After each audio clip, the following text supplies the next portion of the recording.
Oke guys, welcome back to Daily Charting with Toshi, di mana kita akan daily chart your favorite cryptocurrencies. Oke, dalam 24 jam terakhir, cryptocurrency market meningkat sebesar 0,31%, dengan total market cap mencapai di 1,12 triliun US dollars. Nah, kita bisa lihat untuk Bitcoin terjadi koreksi tipis sebesar 0,02% saja dalam 24 jam terakhir, bisa dibilang lebih flat lah di daerah segituan ya, di angka 26.810 tepatnya. Untuk Ethereum, dia terkoreksi lebih besar sedikit di 0,47% dalam 24 jam terakhir dan sekarang trading di angka 1.799. Lalu untuk BNB, dia meningkat tipis sebesar 0,36% dalam 24 jam terakhir dan sekarang trading di angka 311. Untuk XRP, dia terkoreksi juga sebesar 0,36% di angka 42 sen. Untuk Cardano dia terkoreksi sebesar 0,31% dan sekarang trading di angka 36 sen. Untuk Dogecoin dia terkoreksi sebesar 0,41% dan sekarang trading di angka 0,071. Untuk Solana dia terkoreksi sebesar 0,57% dan sekarang trading di angka $20 lebih 87 sen. Dan yang terakhir ada Polygon Matic. Dia terkoreksi sebesar 1,2%. Lagi-lagi lumayan ya. Dan sekarang trading di angka 0,84%. Jadi kita bisa lihat pada hari ini kecenderungannya semua terkoreksi tipis-tipis ya, tapi overallnya ada peningkatan sebesar 0,31-an. Nah, selanjutnya kita akan geser ke economic calendar. Untuk hari ini ya, kita ubah dulu ke GMT plus 7. Seingat gue nggak ada apa-apa ya. Untuk hari ini di GMT plus 7 itu ya no event scheduled ya. Untuk besok kita mulai di minggu baru. Kita akan cek apakah ada hal yang penting atau tidak. Dan ternyata untuk besok pun belum ada yang penting ya. Ada bintang 2 ya, ada bintang 1 banyaknya, tapi nggak ada dari US juga yang terlalu penting ya. Jadi lagi-lagi pada hari ini dan besok kita lebih fokus ke technical analysis. Nah, selanjutnya kita akan geser ke analisa di Twitter. Nah, ini sebenarnya satu moving average yang bisa dibilang adalah moving average yang default. Kalau kita buka seperti di TradingView dan berbagai macam exchange lain, biasanya MA9 ini adalah suatu default moving average. Nah, besok gue langsung gue ganti sih ya ke 20, 50, 200 biasa gue pakai. Nah, tetapi ini ada satu orang yang point out bahwa di monthly candle ya, di monthly candle ini moving average 9 itu cukup akurat sebagai indikator apakah bull market atau bear market sedang berjalan atau tidak ya. Kalau kita lihat di sini ya, saat terjadi monthly close dengan signifikan di bawah dari MA9 ini menunjukkan bear market. Saat dia cross lagi ke atas menunjukkan bull market. Dan kita bisa cukup rapi ya. Di 2013 rapi, di 2000 berapa nih? 2016-an juga rapi di sini ya saat terjadi cross ya, monthly cross di atas dari MA9 monthly, kita bisa lihat di sini bull market. Saat dia terjadi cross di bawah dari 9 bear market dan seterusnya. Mungkin satu-satunya yang menjadi pengecualian adalah di sini nih, saat terjadi resesi di 2020 ya. Nah, ini disebutnya mid cycle bear market, black swan disebutnya ya. Nah, pertanyaannya ya seperti yang kita tahu sekarang itu kita mendekati ke ya pertengahan tahun. Kita tahu bahwa the Fed atau lebih tepatnya Jerome Powell menyatakan bahwa Amerika Serikat akan terkena resesi ringan. Nah, pertanyaannya apakah resesi ringannya itu benar-benar ringan atau jangan-jangan seperti di 2020 lagi. Nah, itu yang kita nggak bisa tahu ya. Nah, jadi tinggal kita bisa lihat nih apakah ini akan tetap akurat atau tidak. Tapi untuk sekarang kalau kita lihat dari secara statistiknya 1, 2, 3, 4, 5, 6 6 ya. 6 kali akurat, 2 kali kurang akurat ya. Nah, jadi ya tinggal kita lihat nih apakah di bull market kali ini akan akurat lagi atau jangan-jangan ini mulai secara statistik mulai tidak akurat. Karena lagi-lagi ya, nggak semua MA, nggak semua chart tertentu itu bisa selalu akurat sepanjang masa. Jadi kita harus fluid mengikuti market juga, di mana dia ya mungkin akan membuat suatu habit baru lah kasar seperti itu ya. Jadi kurang lebih seperti itu untuk analisa di Twitter. Selanjutnya kita akan geser ke TA. Untuk TA kita bisa di sini ya. Bitcoin kemarin basically membuat doji ya. Adalah body sedikit tapi tipis banget. Jadi gue sebutnya lebih ke doji aja ya. Nah, kita sudah terjadi rejection 1, rejection 2 di angka 27.000. Ini sedikit bikin deg-degan ya. Karena 2 kali rejection seperti ini, ada kemungkinan dia bisa lanjut lagi ke bawah. Nah, jadi PR-nya ya otomatis masih sama seperti kemarin ya. Harapan gua adalah dia bisa daily close di atas dari 27.000. Supaya apa? Supaya tenang ya. Jadi kalau sampai dia mau konsolidasi di atas sini ya.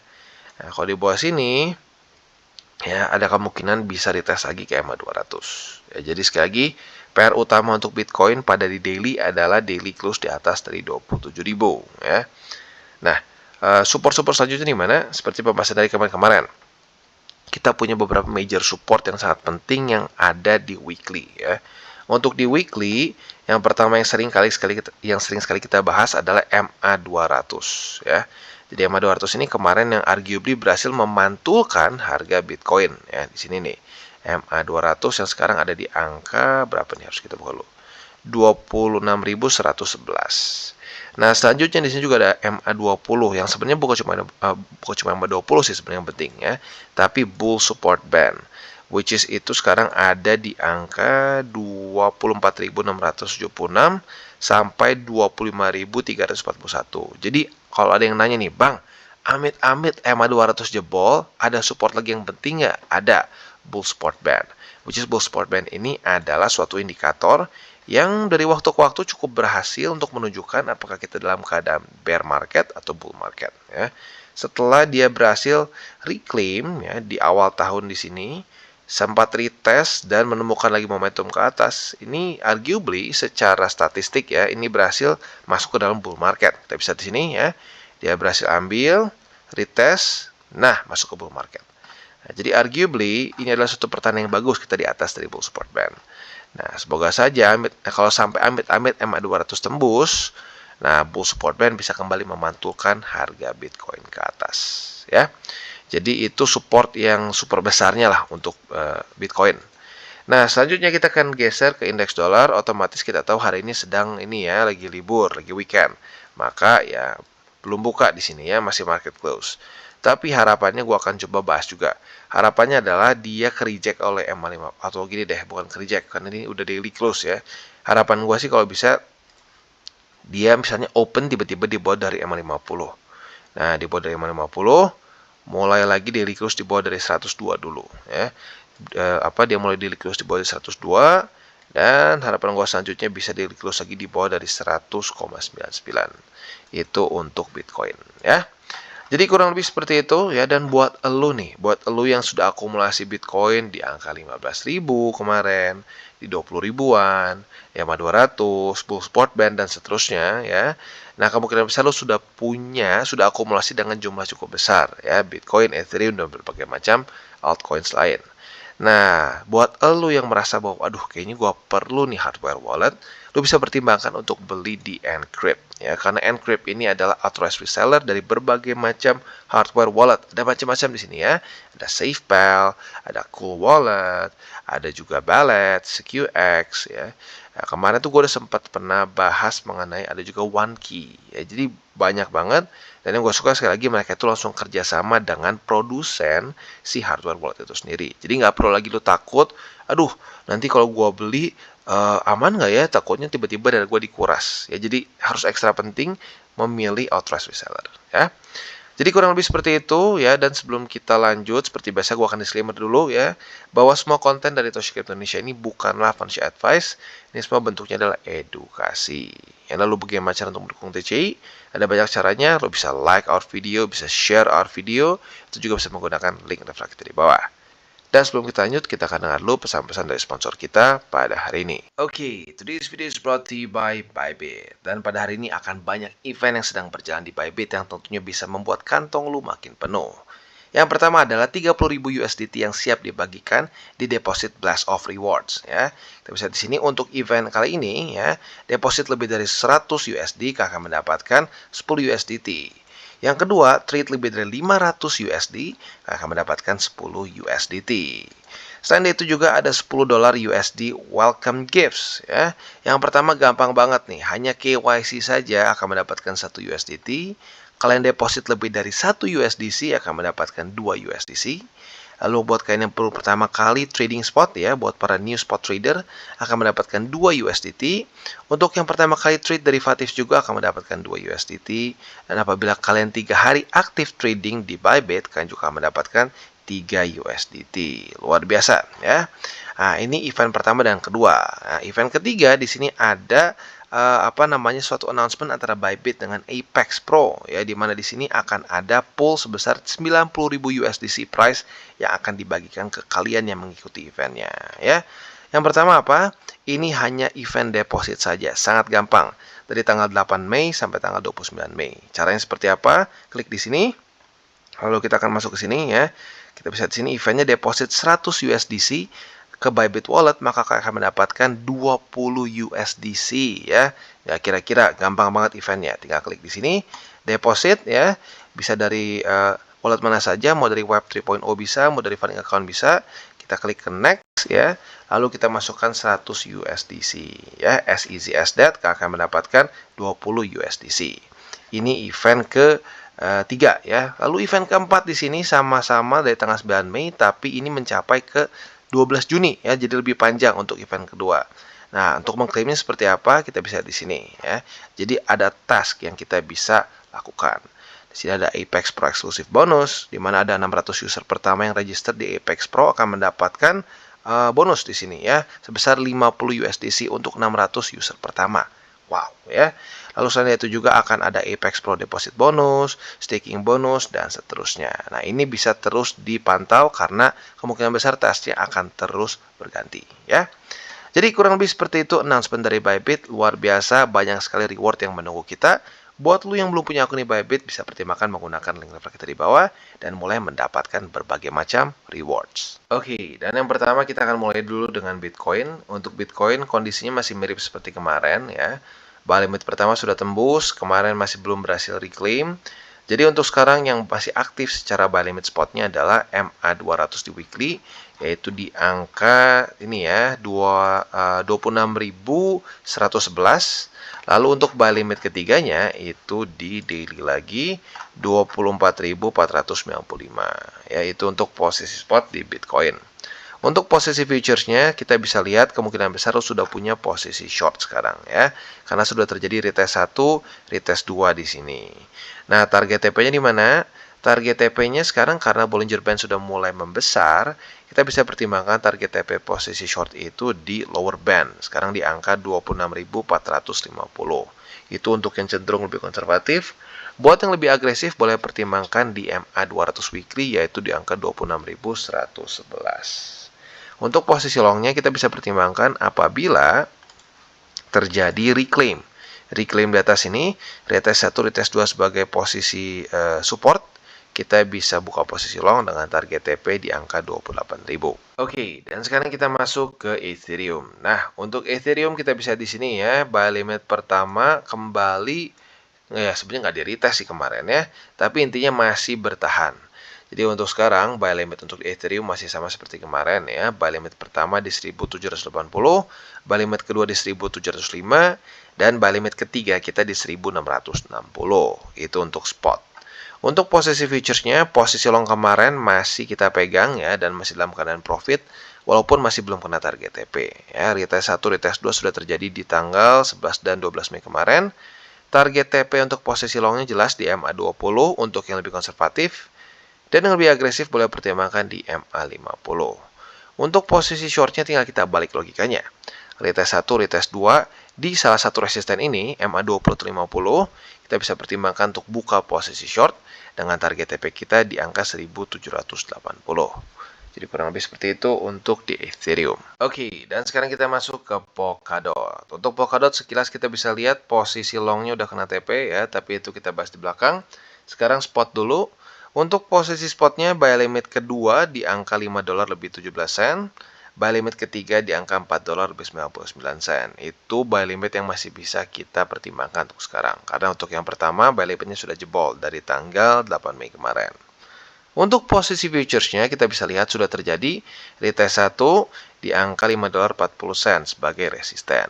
Maka dari itu, apabila ya pada hari ini terjadi lagi retest kedua, kita bisa pertimbangkan untuk buka posisi short dengan target TP kita di angka 5 dolar lebih 17 sen. Itu untuk posisi shortnya ya. Untuk posisi longnya seperti yang gue tadi katakan di depan sudah kena target TP. Karena sudah terjadi retest 1, retest 2 di sini, target TP di angka 5 dolar lebih 40 sen sudah kena kemarin. Ya, jadi congratulations ya buat lo yang sudah kena TP ya. Oke, jadi kurang lebih seperti itu untuk di Polkadot. Oke, dan sekarang kita masuk ke Cardano. Untuk Cardano kita bisa di sini ya, dia kembali bertahan di atas dari buy limit kedua, yaitu di angka 36 sen. Nah, jadi untuk sekarang buy limit yang masih aktif untuk di Cardano adalah buy limit kedua dan buy limit ketiga kita ya. Nah, untuk yang ketiga otomatis jelas di AMA 200. Untuk posisi futuresnya, kita bisa juga sudah terjadi retest 1, retest 2 di angka 36 sen sebagai support. Maka dari itu, kita sudah punya posisi long seharusnya ya. Dan sekarang sedang dalam keadaan profit ya. Nah, target TP untuk posisi long ini jelas yaitu di angka 37 sen sebagai resisten di sini ya. Itu untuk posisi longnya. Untuk posisi shortnya otomatis logikanya tinggal kita balik saja. Apabila terjadi retest 1, retest 2 di 37 sen sebagai resisten, kita bisa buka posisi short dengan target TP kita di angka 36 sen. Jadi kurang lebih seperti itu untuk Cardano. Oke, dan yang terakhir kita masuk ke Solana, dan untuk Solana kita bisa di sini ya. Udah lumayan lama terakhir kali kita bahas ya. Jadi untuk Solana ini buy limit 1, 2 sudah sempat jebol ya. Jadi yang kemarin tinggal tersisa adalah buy limit ketiga. Nah, buy limit ketiga awalnya sempat jebol juga pada tanggal 8 Mei. Tetapi pada tanggal 13 kemarin, atau lebih tepatnya tanggal 12 sih ya. 12 dia reclaim dan ini kembali aktif lagi sebagai buy limit ketiga kita ya. Itu untuk posisi spotnya. Untuk posisi futuresnya kita bisa juga sudah terjadi retest 1, retest 2 di angka 20 dolar lebih 80 sen. Artinya kita bisa pertimbangkan punya posisi long, atau lebih tepatnya harusnya sudah punya posisi long karena sudah terjadi konfirmasi ya. Nah, posisi long ini target TP-nya di mana? Target TP-nya adalah di MA20 atau MA50, beda tipis-tipis ya. Itu untuk target TP posisi longnya. Untuk posisi shortnya tinggal kita balik logikanya, retest 1, retest 2 antara di MA20 atau MA50, kita bisa pertimbangkan untuk buka posisi short dengan target TP kita di angka 20 dolar lebih 80 sen. Jadi kurang lebih seperti itu untuk Solana dan juga ending dari DCWT kita pada hari ini. Sekali lagi gue ingatkan jangan pakai uang panas dan jangan over leverage. Dan mungkin lebih penting lagi yang ketiga adalah selalu berpikir untuk long term untuk kripto spesifiknya ya. Karena lagi-lagi semakin kita perpendek time frame-nya lebih sering kita jebol. Apalagi kalau kita bukan professional trader. Dan 99% menurut gue ujung-ujungnya orang bukan professional trader. Karena ya mereka cenderung punya kerjaan lain. Jadi lebih aman ya kita berpikir long term secara spot. Boleh nggak trading futures? Boleh banget ya, tapi dengan mindset yang tepat. Jangan sampai berpikir bahwa wah pokoknya gua mau konsisten setiap hari profit target 100 dolar. Nah kalau udah keluar target-target kayak gitu per hari berapa seringnya jebol. Jadi ya udah kita buka posisi futures kalau dapat posisi atau dapat setup. Kalau nggak dapat ya jangan dipaksa. Oke guys, jadi itu adalah akhir dari segmen DCWT kita pada hari ini. Dan jangan lupa bagi kalian yang merasakan manfaat dari segmen ini, jangan lupa untuk share ke teman-teman kalian. Dan apabila lu pengen mensupport channel kita, ya TCI, jangan lupa untuk menggunakan link referral kita di bawah. Nggak wajib ya, tetapi apabila lu menggunakan link referral kita di bawah, ada macam-macam ya, dari Bybit, Huobi, Maxi, toko kripto, dan banyak lagi ya. Ya, walaupun nggak wajib, tapi kalau menggunakan link referral kita, lu secara langsung membantu perkembangan dari TCI. Dan satu lagi, jangan lupa juga untuk join Telegram group kita, di mana kita bisa ngobrol-ngobrol santai mengenai dunia cryptocurrency secara dua arah. So, jangan lupa untuk like, subscribe, klik the bell icon, and see you on the next video.